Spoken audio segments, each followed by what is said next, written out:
Hi, fourth graders. So, in today's lesson, we're going to talk about energy. Specifically, two kinds of energy. That would be potential energy and kinetic energy. But first, let's just talk about energy in general. So, what we know about energy, hold on, I got my notes here. So, energy is what makes matter or the world, everything around us, either move or change in any way. So, once again, energy is the stuff that makes the world move or change around us. So think about any movement, any change, energy is involved, okay? Another way that we can think about energy is the ability to do work, right? So right now, I just had a big lunch, I'm feeling good, I have a lot of energy, you could say I'm highly energetic, so I have a lot of ability to do work, or another way we could say is to move or change the world around me, right? Because all that food that I ate gave me the energy, so now I can go and do this and go and do that, make this video, all kinds of fun stuff.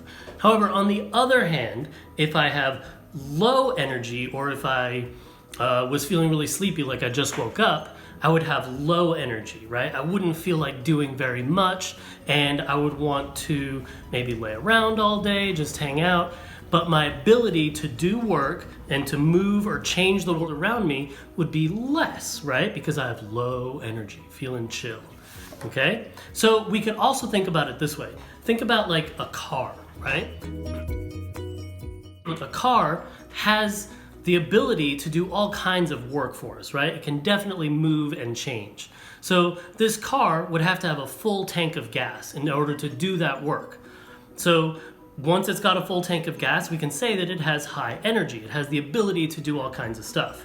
Now, a car with an empty tank, it doesn't do anything. It can't move or change the world. It just sits there with no energy, right? It doesn't have the ability to do work anymore. So this is one of those things that your brain already knows. Deep in your brain, you already know all about potential energy and kinetic energy. We just need to learn the names for what these things are called. That way we can communicate with other scientists and other engineers and other scholars all around the world if we all know that we're talking about the same thing. So in your brain, in your gut, you already know how all this stuff works. Potential energy, kinetic energy, movement, speed. You can look at something and answer these questions, but we need to know the right names to talk about it. So that's what we're going to be doing today. We're going to be learning the names of what these things are called. So let's take a quick break and we're going to ask the students how they use energy in their everyday. How do they make things move or change or do work? Let's take a second to discuss with our students. Maybe you guys can think for a moment before answering, but how do you use energy every day? How do you work, change the world, or move things using energy? Let's give some examples, all right? Welcome back. So, I hope you had a chance to talk about how you use energy in your everyday life to do work, move, or change things. So now we're going to move into talking about potential and kinetic energy. Who has ever heard the phrase, you get out of it what you put into it? People say that a lot with a new situation you might be in, trying something new, but it actually applies to this case as well when we're talking about energy.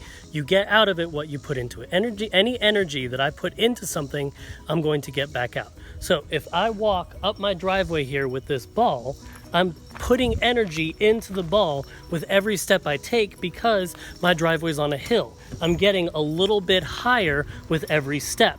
And with that every step, a little bit of that energy that I have from moving forward and lifting the ball forward, changing its position, I'm adding more energy into it. So now that I'm almost to the top of my driveway, my ball has a lot more energy in it than it did when I started all the way down there at the bottom. That's because I put energy or work into the ball and changed its position. So now let's talk about potential energy. Potential energy is energy that is stored in something due to its condition or its position.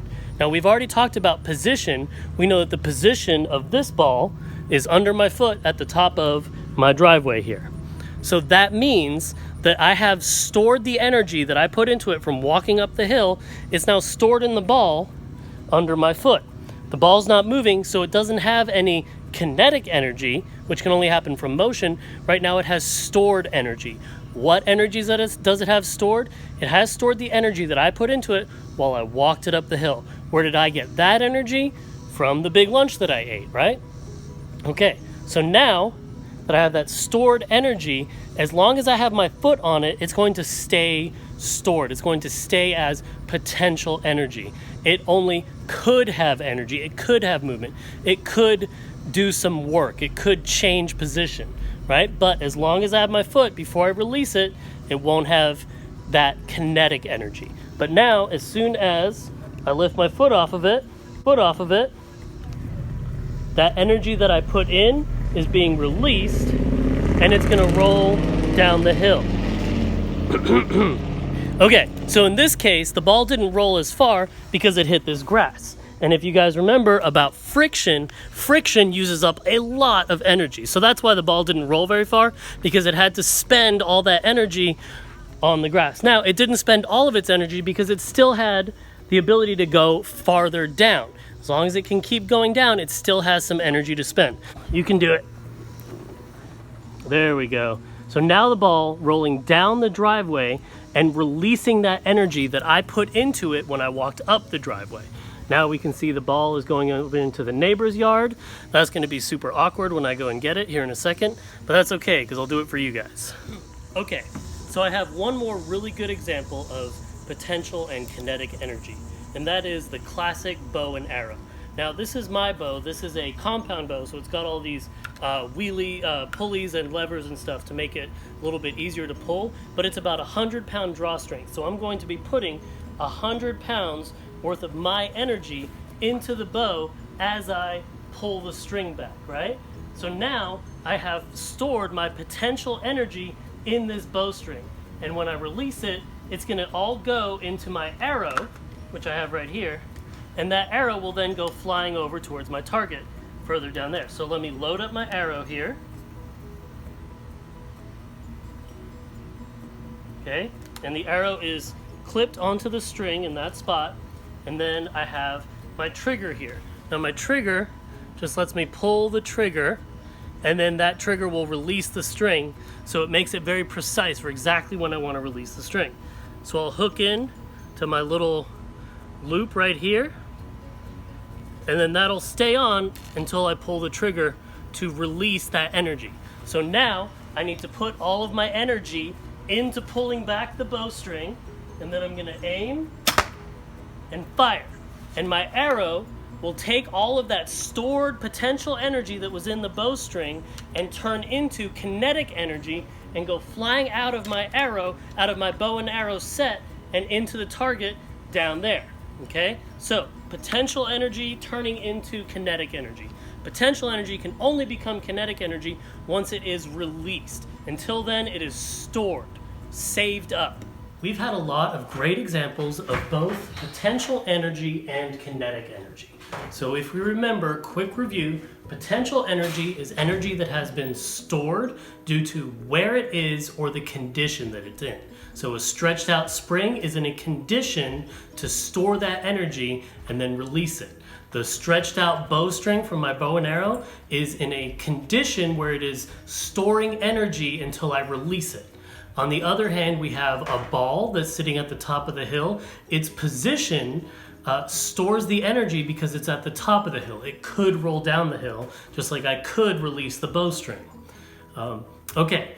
Kinetic energy, on the other hand, is only once something has started moving. Kinetic energy can be transferred, like if a batter swings his baseball bat and hits a baseball, he's transferring the energy from his bat into the ball. So kinetic energy can be passed from one thing to another, but it has to be moving. Otherwise, it does not have kinetic energy. If it's not moving, it does not have kinetic energy. That is a very important part of it. So here's what I want you guys to do with your teachers. You guys are going to, after the video, you're going to think of examples of potential energy from your everyday life. When do you see potential energy? This could be a whole bunch of things. Also, when do you see or use kinetic energy? Where does kinetic energy come from? How do you see it being used during your everyday life? So, I hope you guys had a really great time in your science class today, and I will check back in with you guys next week.